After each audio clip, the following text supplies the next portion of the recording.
Hello, everybody. So how do we know what is going on inside the mind of a child who has just experienced genocide? See, 2 years ago, I found myself watching the news, horrified by what I was seeing, a genocide unfolding in the news in Myanmar. We saw almost 1 million people cross over the border into Bangladesh. And at this time, I left my job in Washington, D.C., went to the front lines, and created a safe and healing facility called the Safe Haven.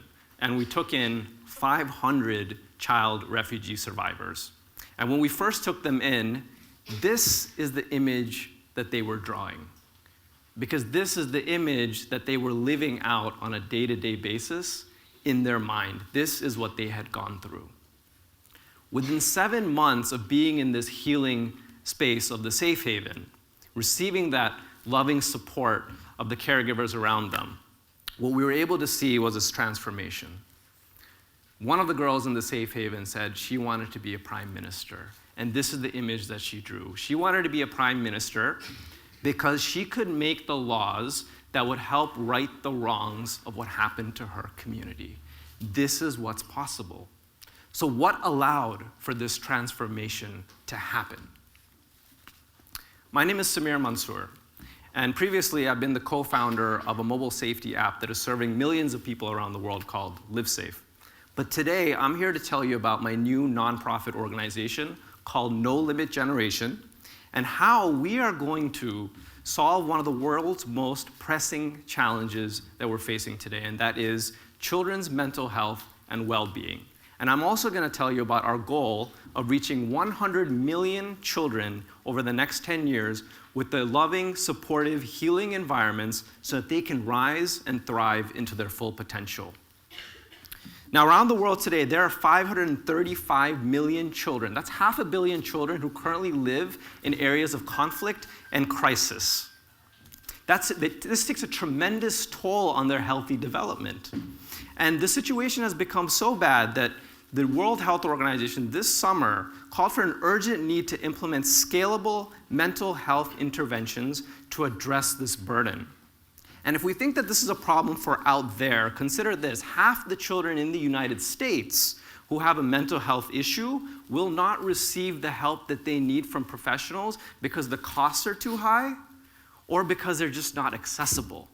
And when we consider the fact that the youth in America are facing mental health issues such as depression and suicidal ideation that's 50 to 70% higher than what they were 15 years ago, this is a significant problem that we have to address. So the problem that No Limit Generation is addressing is that caregivers, whether you're teachers, educators, or frontline aid workers, they don't have the right training or the resources to show up in the right way for these children who are experiencing these daily stressors. And our job is to bridge that gap, because the consequences of not doing so are very profound. For example, you can see in this chart over here how unaddressed childhood stress compounds over the years into adulthood and has lifelong consequences that diminish the quality of their lives and leads to early death. And so this isn't just $1 billion problem. When we look around the world, the Lancet Commission on Mental Health last year released a report that said by 2030, this is going to be a $16 trillion global challenge. This is a challenge that's going to be impacting us all. And now I'm going to tell you how we're going to solve it. Are you guys ready? Yeah. So this past summer at the American Psychiatric Association annual conference, we launched the world's first child well-being platform. This platform is designed to provide caregivers on the front lines, whether you're a teacher, whether you're a parent, whether you're a social worker or an aid worker, with the tools that you need to make a healing difference in these children's lives. Our videos, 150 of them that we've published to date, they're made in partnership with the world's leading child well-being experts. They're available online and offline. They're trauma-informed and evidence-based, and they're translated and dubbed into local languages so that anyone can access them anywhere in the world. And we've also developed this innovative method where we can take one of our videos in English, put it through this system, And by the time it takes you to make a cup of tea, we can have 54 translated and dubbed videos of that same one video available for the globe to access. And so now I'm going to play just 1 minute of one of our videos to give you a sense of what one of our content pieces looks like. And this is with Steve Gross. The social and emotional wellness of kids is often caught, not taught by adults. And what we mean by that is you can teach kids to, hey, be kind. But if you're teaching them in a way that's not kind, they won't learn your teaching because they're not catching a kindness vibe. If you talk to kids about being creative and joyful and inspired, if that's not coming from a creative, joyful, and inspired human, it doesn't mean as much. And so part of our work as playmakers is not just the desire to help kids, but it's the desire to nurture those same qualities in yourself that you want to nurture in children. And for adults, when we're also struggling with our own challenges, with our own circumstances, it's important that we put our social and emotional wellness as a top priority, because you can't help children grow socially and emotionally if you are depleted socially and emotionally. And what we say in the most simple terms is you cannot share with others what you do not have for yourself. Thank you so much. That was Steve Gross. He's the founder of the Life is Good Kids Foundation up in Boston, and he's served global humanitarian emergencies all over the world. And did you catch that video was really easy to grasp and understand, right? Oftentimes, when it comes to professionals, their information might be very technical and hard to grasp, especially for frontline audiences. This is done intentionally. We've created a human-centered communications approach that's designed to take this kind of complicated terminology of the white lab coat professionals and make it clear, actionable, and engaging for the frontline realities and boots on the ground. And this human-centered communications is responsible for why this content is receiving so much great impact so soon already. And so to give you a sense of how we've been using this, last spring, we had a pilot project in the Rohingya refugee camps of Bangladesh with a group of teachers and caregivers who had never received mental health training, especially in their own language. And what we found was that the teachers now had the ability to show up to these children, understand the fundamentals of child emotional well-being, and create environments in which these children could heal from the traumatic experiences that they've gone through. The children even came back to us and said, hey, our caregivers are a lot friendlier now. The space is a lot more pleasant to be in. And that was really wonderful for us to hear that from the children. But also, one of the caregivers during the training stood up and said, you know what? I've been thinking about killing myself lately. You know, these caregivers go through this stress as well. I've been thinking about killing myself lately because I have not been able to understand what I've been feeling. But as a result of watching these videos, I now understand that what I went through in this genocide, this is a natural reaction my body is having, and now I have the language to understand this, and I have the steps to take to put myself on a healing trajectory. So these videos aren't just for the kids, but it's for the caregivers who are taking care of these kids so that they can also take care of themselves.